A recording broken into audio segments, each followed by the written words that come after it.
Comment ne plus jamais avoir peur? Si des choses sont en train de se renverser, n'ayez pas du découragement.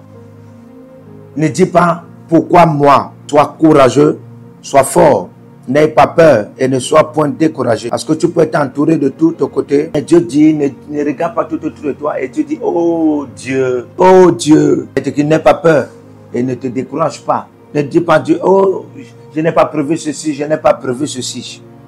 Dis après moi, je refuse d'avoir peur. Et je ne serai jamais découragé. Alléluia. Maintenant, ceci est très merveilleux. Ok? Tu connais l'histoire. Tu te rappelles? Ils ont eu peur quand Moïse avait envoyé 12 espions pour aller à Jéricho, pour aller explorer le territoire de Canaan. Si en réalité le lait et le miel coulent dans ce territoire. Et quand ils sont revenus, ils ont dit en réalité, c'est un lieu où coule le lait et le miel. Il y a une chose que nous avons vue là-bas, que Moïse ne nous a pas dit. Il y a des géants là qui s'y trouvent. Les fils d'Anak s'y trouvent. Et quand nous on les a vus, nous on était comme des herbes à piétiner. Nous on était comme des herbes à piétiner et eux ils étaient très géants. Et c'était ainsi que nous on était à leurs yeux. Eux ils nous ont vus comme des herbes à piétiner et nous aussi on les voyait comme des herbes à piétiner. Jusqu'à ce qu'ils ont mis en pratique la loi de l'envolement. Jusqu'à ce qu'ils s'envolent, ils n'ont eu aucune consistance. Ils se sont dit, il y a des géants là-bas, on ne pourra pas posséder ce territoire. Nous savons que ce territoire est un lieu où coule le lait et le miel, mais nous ne pouvons pas posséder ce territoire. C'est ainsi qu'ils se disaient. Pourquoi? Parce qu'il y a des géants qui s'y trouvent. Et le peuple cria et pleura amèrement. Les deux hommes se sont positionnés, Josué et Caleb. Lorsqu'ils se sont positionnés, ils ont dit, tenez-vous tranquille, frère. Dieu nous a promis ce territoire. Et si Dieu est pour nous, ces géants ne sont que des pains pour nous. Oh, alléluia, gloire à Jésus. Et il s'est dit, nous, on va les dévorer. Ils sont comme des pains. Ils sont comme des pains. Il n'y avait que deux hommes qui l'ont dit. Mais les autres ont dit jamais. On ne peut pas partir, on a vu des géants dans ce territoire. Et ils s'exclament en disant, n'as-tu pas vu les fils d'Anak? Ils sont forts. Ils sont même plus forts que nous. Ils sont géants. Regarde-nous. Et ils se sont dit, ah, ne partons pas. Ne partons pas. Oui, nous savons que ce territoire est le lieu où coule le lait et le miel. Mais nous ne pouvons pas partir. Oui, nous avons vu ce territoire. Nous avons vu ce territoire. En réalité, nous avons vu ce territoire. Mais nous ne pouvons pas mettre nos pieds. C'est pourquoi, regardant seulement à ta santé et une maladie et l'attaque, tu verras un géant sur ton corps entre ce que Dieu a dit et là où tu te trouves. Comment pourrais-je expérimenter cette maladie, ce cancer? Parce que le géant là, c'est le cancer. Comment expérimenter? Vous allez entendre des témoignages des différents lieux. Quand vous êtes en train d'entendre Josué et Caleb dire pour eux, et vous allez dire chacun connaît, ça n'a pas de problème. Et vous allez dire ma foi n'est pas comme la foi de Josué et Caleb. Non. Qu'est-ce qui est positionné sur ton chemin? Écoutons un peu Caleb. Est-ce que tu peux voir Caleb? Vous savez, lorsque Josué et Caleb se sont positionnés et puis se sont distingués hors des 12 tribunes, et Dieu a dit, ok, le territoire que Caleb a vu va lui appartenir. Je le donnerai avec les géants. Dieu ne te donnera pas un territoire libre. Le territoire qu'il te donne est un territoire rempli des géants. Et ça, c'est une autre partie excitante de la vie. Frère, une vie de témoignage merveilleux. N'espère pas que Dieu te donne quelque chose et tu commences à te plaindre de gens. Ah, je ne savais pas, je suis en réalité parti dans ce territoire, mais je ne savais pas que c'était dangereux comme ça. Tiens-toi tranquille, ne te dérange pas, mais c'est la raison pour laquelle tu es envoyé. Ils savent que les choses ne vont pas bien marcher. Vous ne comprenez pas? Et des gens voient ainsi, ils pensent des gens, lorsqu'ils nous voient, vous savez, c'est seulement lui que Dieu a choisi, c'est seulement eux que Dieu a choisi. Non, ce n'est pas comme ça que ça fonctionne, ces gens de pensée. Il y a eu trop de guerres. Oui, mais nous avons continué à les dévorer comme des pains. Gloire à Jésus. Je me sens en vie par ces témoignages. Est-ce que tu m'écoutes? Nous allons lire Josué 14, verset 1. On est en train de partager un territoire avec les géants. C'est ainsi ce que dit dans Josué 14 à partir du verset 1. Par la loi, c'était leur héritage, comme Dieu avait commandé.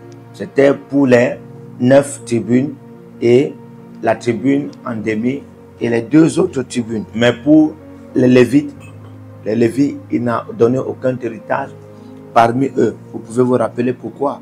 Les enfants de Joseph étaient 2 tribunes, Manassé et Ephraïm. Ainsi, on n'a pas donné d'autres héritages à d'autres tribus. Comme Dieu avait commandé Moïse, ainsi les enfants d'Israël ont tracé un chemin sur ce territoire. Et les enfants de Juda sont venus vers Josué à Gilgal. Et c'est pour dire qu'il est devenu plus fort que quand il en avait 14 ans passés. Mais regarde, on n'est même pas encore à 60, mais tu as déjà ce genre de poids. Si toute personne te pose la question de savoir pourquoi tu apparais comme ça, pourquoi cette mine, pourquoi cette apparence, tu dis, ah, je suis désolé parce que j'ai atteint déjà mes 60, c'est 60 ans qui se manifestent ainsi. Tu n'as pas encore 60 ans. L'homme a toujours la force que comme il en avait avant, lorsque il refuse d'avoir peur. Le territoire en avait des fers et des barres, des barrières, des hautes barrières. Mais ils sont dit, si l'Éternel est avec nous, nous pouvons les démolir. Oh, gloire à Dieu. Les Anak, les fils d'Anak, les Anak étaient là. Et ce n'était pas seulement un seul, mais c'était plusieurs. Et ils ne se sont pas dit, moi, je vais tous les détruire comme de manière singulière. Mais c'était dans l'association, dans l'unité de tous. Et c'est la voie de la foi. Si Dieu est avec nous, il pourrait les détruire. Et il a dit, donne-moi cette montagne avec une grande barrière. Et les géants y étaient. Mais ils vont se renverser. Mais quelqu'un d'autre va dire, je ne veux pas ce qu'il y a des montagnes. Je veux ce qui est libre. Je veux ce qui est libre. C'est comme Lot. Abraham a dit à Lot, regarde tout autour de toi. Qu'est-ce que tu veux? Quel est le chemin que tu entreprends? La Bible dit que Lot a regardé le lieu où il y avait de la vertu. Et il a dit, je veux ce lieu où il y a de la vertu. Et Abraham a dit, tu peux prendre ce territoire. Mais Abraham, lui, il est resté sur un territoire de sécheresse. Mais qu'est-ce qui se passait après? Un homme de Dieu qui fonctionne dans la bénédiction, qui marche dans la bénédiction. Peu importe ce que tu lui donnes. Est-ce que tu es encore là? Dis après moi, je vis dans la bénédiction. Je suis conscient de la bénédiction. Je suis arrivé dans le lieu de la bénédiction. Je suis venu dans le territoire de la bénédiction. Je suis arrivé dans mon héritage. Par mon moi, je suis venu. Oui frère, tu es arrivé. Vous savez, la mentalité de plusieurs chrétiens, ils essayent d'y arriver et d'avoir la promesse. Ils demandent une percée. Dieu, j'ai besoin d'une percée. Alors qu'ils sont en train de percer où? Alors qu'il y a certains de nous, nous n'avons pas besoin de la percée. Nous résidons dans le règne de la percée. Nous vivons dans le règne de la bénédiction. Nous vivons dans la bénédiction. Je n'ai jamais eu besoin de la percée. Quel genre de percée? Percée pour où? D'où à où? Là où je fonctionne, c'est dans le règne de la bénédiction. Cherchant quelque chose, comment pourrais-je? Il est écrit, l'Éternel est mon berger, je ne manquerai de rien. Il me fait reposer sur des verts pâturages. Je vis et je me repose sur le territoire de la prospérité. Dis après moi, j'y suis. Tu dois comprendre ces choses directement. Tu n'es pas en train de dire ces choses, proclamer ces choses pour que ça doit se manifester. Mais ceci doit être ton début, ton synopsis. Ceci doit être ta compréhension. Ceci doit être ta révélation. Ceci doit être la contemplation de ton esprit. Ceci doit être les idées, les pensées que tu dois fonctionner avec. C'est ainsi que tu réfléchis. Tu ne peux pas penser autre parole. Tu ne peux pas penser l'échec. Tu refuses de penser l'échec. Je suis façonné différemment à partir de la parole de Dieu. Ma pensée est différente par la parole de Dieu. Ce n'est pas impossible pour moi de penser la peur. Je ne peux pas penser la peur. Je ne peux pas penser l'échec. Ça ne résonne pas avec moi. Ma manière de penser ne peut pas accommoder la peur, l'échec. Je suis en train de t'expliquer ma manière de vivre. Je ne veux pas penser l'échec. Tu comprends ça? C'est peut-être quoi? Je vois la vie dans une seule direction. Et c'est ça que je partage avec toi. Parce que de telles choses ne viennent pas par elles-mêmes. Elles viennent par ta méditation de la parole de Dieu. Et tu vis dans la parole de Dieu. Tu te donnes dans la parole de Dieu. Tu vis dans la parole de Dieu. Et tu laisses la parole de Dieu dominer ta pensée. Voilà le chemin. Alléluia. Voilà le chemin. Tu laisses la parole de Dieu te conduire. Te conduit toute la nuit, te conduit toute la journée. Tu te remplis en parlant à Dieu. Gloire à Jésus. Alléluia. Et toi, tu es la sémence d'Abraham. Dans le monde entier t'appartient. Et c'est rien qu'avec ce genre de pensée que tu vaincras. Je le ressens quand je vois les jeunes personnes qui parlent toutes sortes de maladies, qui les affectent et ne parviennent pas à continuer avec leur éducation ou travailler. Quelque chose s'est passé et toute une vie a été détruite et perdue. Non. 1000 fois non. Non. Dis non à l'échec. Non. Non. Non. Non.